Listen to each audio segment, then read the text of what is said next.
Hello everyone and welcome back to my YouTube channel with another informative and useful video. So guys, in this video I'm going to be showing you how to fix screen recording not showing up on iPhone or iPad. So guys, if you are facing this problem, then how can you fix it? So guys, let's start our video without wasting any time.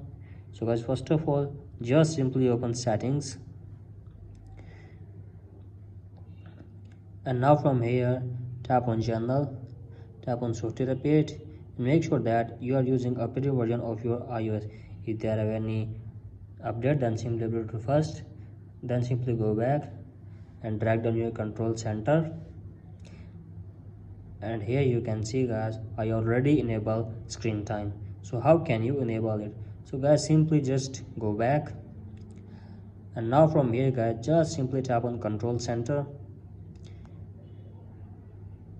and here you can see guys, screen recording, remove, then scroll it below, then here you can see guys, screen recording, tap on that icon, and that screen recording will be adding here.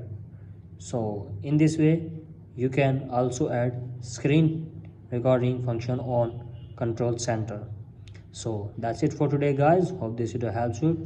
If you like the video, please subscribe to my YouTube channel as well. Thank you.